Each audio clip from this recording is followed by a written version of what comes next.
All right, welcome back. We have room for all kinds of activities. Well, here's something interesting I want to share. You guys tell me what you think, because I think I know, but I may have no idea. So last night before I went to bed, this is the one that I welded that was like shiny and perfect and beautiful, and well, maybe not perfect, but it was nice. And then this is the one that was rusted. So what I did was I didn't put OSPO, but it's damn near the same thing. You can buy this at Home Depot, clean strip, concrete, metal prep. Anyway, so back to my point. So this one here, normally what happens when you find rust, when you hit it with phosphoric acid, it turns black. And so this was nice, clean, shiny metal.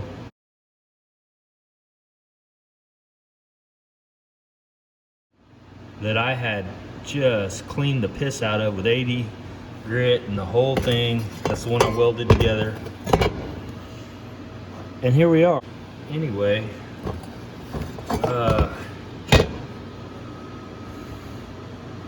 I know some of this was rusted, so I don't know. I'm a little confused, I guess, but yeah, I was just gonna do this, clean it up, and just throw some rattle can stuff on it just to keep them from rusting further until I decide to use them or I get new ones or whatever. So anyway, that's just kind of strange. Whatever that is. I'm gonna clean this up and I'm gonna put another coat on there. But like I said, normally when it turns black like that, it's rust. And kind of etch into the metal. And that was the thing for like SPI epoxy primer. They say don't use unless you reactivate it and rinse the hell out of it and clean it and clean it and clean it and on and on and on, because their epoxy will not work with acid. If you look at the P sheets, and we've talked about this 100 times in the past, but a lot of you guys haven't watched my channel for all the times that I've done videos. And I've talked to Barry at SPI multiple times, multiple occasions, because I wanted to do this type of stuff. I wanted to make sure that every pit of rust, microscopic rust, all blah blah, all the stuff is gone. I would have cleaned that with isopropyl alcohol and shot it and been happy with it. Now I put this acid etch primer on here, or not acid etch, but phosphoric acid primer on here, and that pops up, and I'm like, that's got me questioning, what? Like, is that microscopic rust that I couldn't see? Or I don't know, am I drunk? Maybe I'm drunk. I have been drinking Monster, but I don't think it has alcohol in it. So I am kind of amped up. Anyway, I'm gonna clean this up and I'm gonna spread some more on it and see what happens, but it's kind of weird. Anyway, I just thought I'd share that with you. Set this over here. My air conditioner in my Honda wagon went out, so I'll have to do that eventually. I got the exhaust on my truck. You guys seen that, so I got parked outside. The reason I did that is because every time I fire it up, it sounds like a dang dragster. I mean, it's so loud, so I needed to get exhaust on it. So now I got exhaust on it, so now I can pull it out and not wake up the whole neighborhood at 8 o'clock in the morning or whatever. So back to this. All right, so I've had some people ask me about what I use to make this frame jig. And so there you go, a screenshot of it, and that's what you got. You can see I added in here 44.5620. A guy made this online. It's a little bit hard to find, but initially I went off the original GM, and they claimed that it wasn't completely accurate in some of the numbers. So this guy actually, did the math and put it out into decimals to make it, I'm gonna guess, exactly precise. And so if you look at 44.5620, you'll figure out that that's pretty much 9/16. 56.525. So now we're splitting hairs, but that's 9/16. So you can see I've got this run across. I've got a laser running straight down the deal. So I found the center of this hole here, okay? And I'm just double checking because we talked about actually on Juby's channel, they were talking about these firewalls, and I've always struggled with this firewall. It's always been kind of jacked up or bent or just didn't want to fit properly. So I thought, you know what? Let's just double check before I start putting this car together. So I hold this down here and get out of the way. I'm about a 1/16 off center, basically. I can't, let's see. Like literally, it's like, if you count it, it'd be 10/16. So instead of 9/16, I'm just a little bit over. But I mean, yeah, we're really splitting hairs on that. So that's a non-issue. One thing I've done that is different is I actually used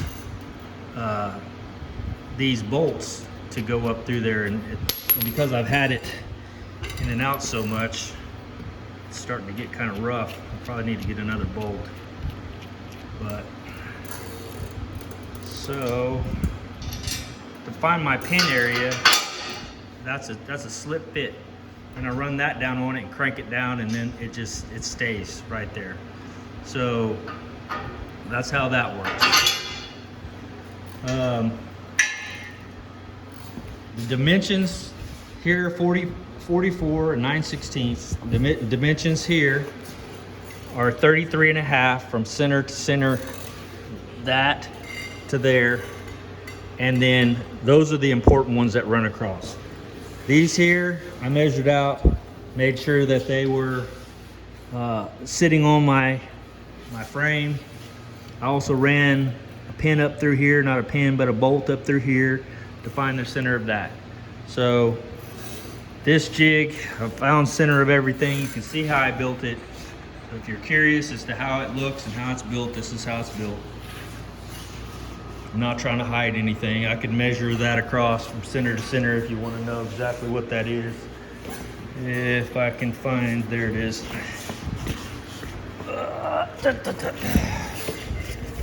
And again, this is just going to get you close because I'm doing this with one person. But it looks like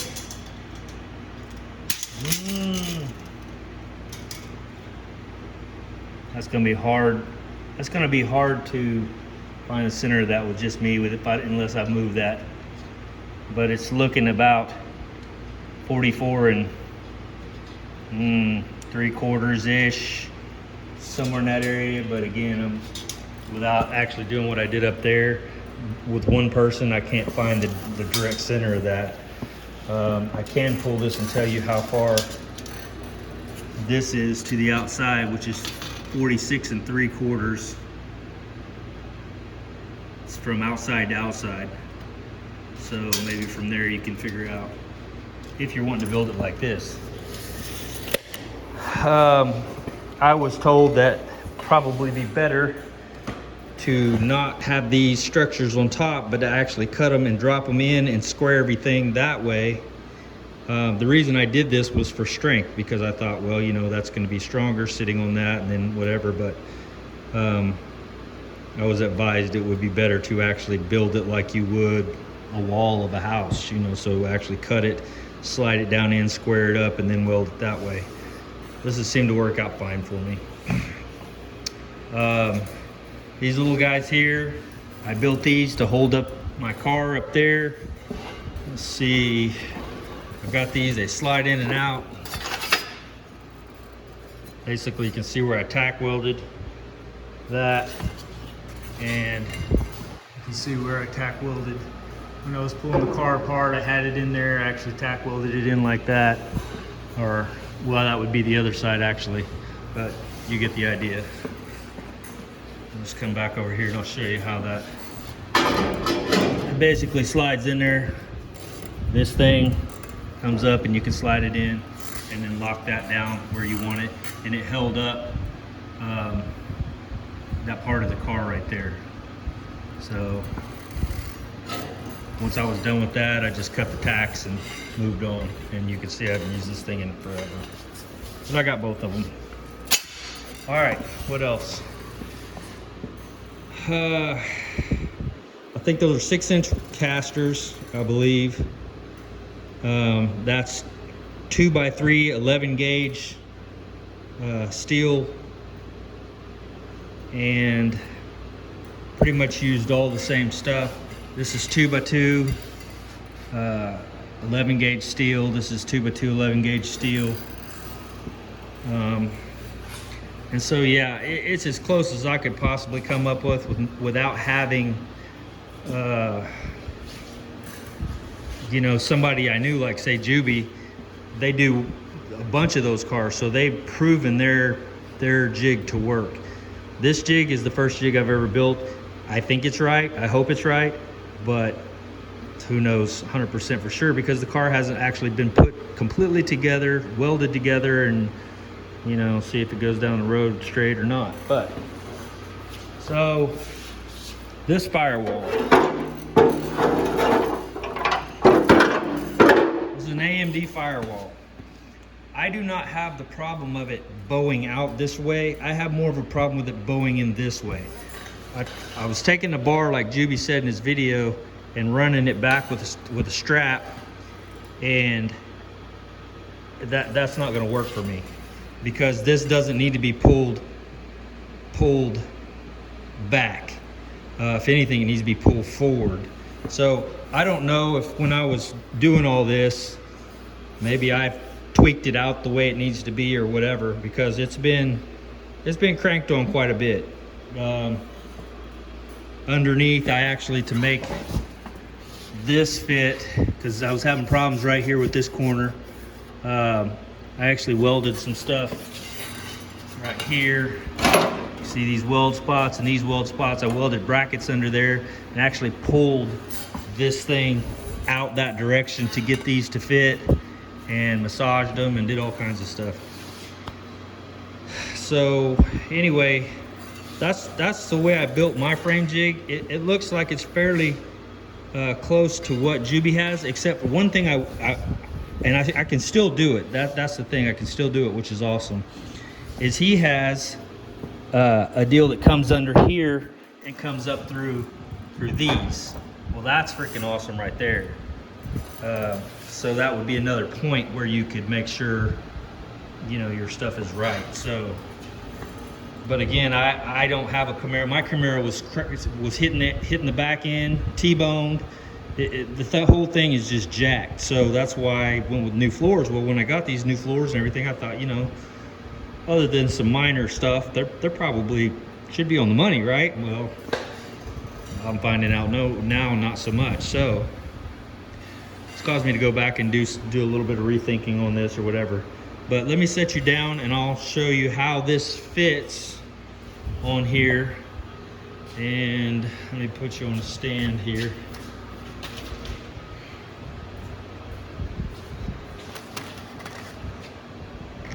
If I can do this without turning it down in here.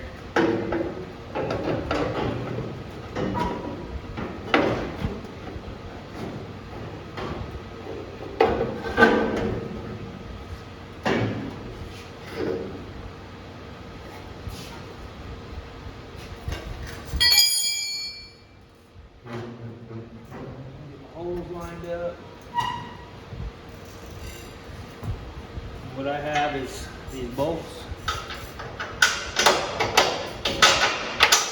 right up in there like that.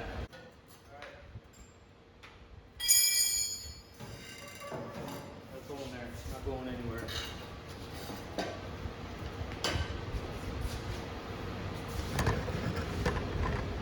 So as I was saying, you can kind of see how mine kind of goes in, it doesn't come out. So taking something like this and putting a ratchet strap to it is not really going to help me because I'm not trying to pull this back. I need it more pulled out, if anything, because it's actually bowed in a little bit, which, I mean, I've had it in there before. The firewall seems to straighten it out. But again, I've tweaked on this thing quite a bit underneath and the whole thing. So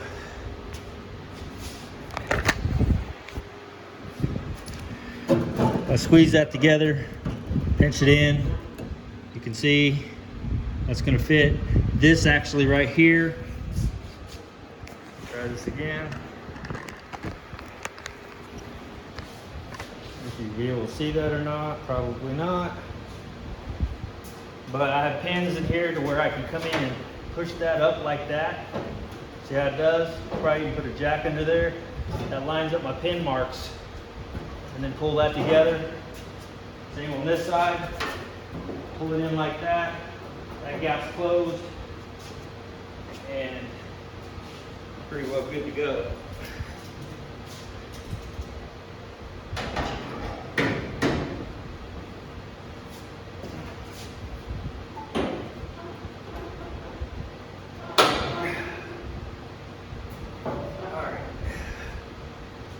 That I just got a cramp in my chest. My man boob, my moob. Ow. Ugh. I need to work out more.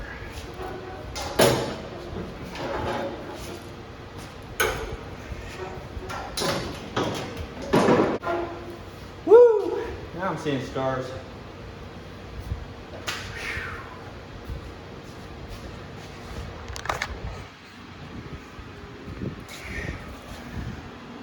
So there you go. This probably come up just a little bit more. Looks like it needs to. That's fine. Gap down there.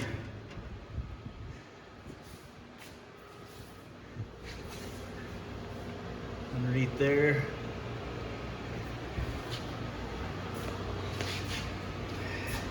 See here where my tubs will fit.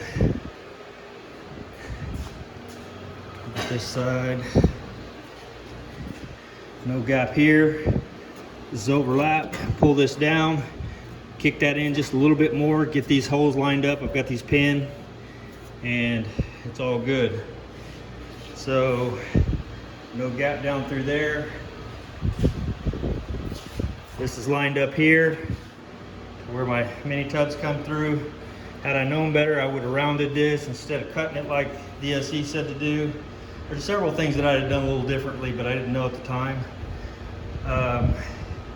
Stuff like that, you know, making it round to your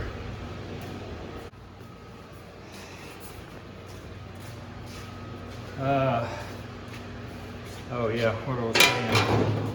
When you put your tubs in here, this is really hard to do by myself. But basically, you got a little gap in there, is what I'm getting at. And that's probably not sitting in there right, but it's close. But that little gap, had I known, I could have rounded that a little bit more.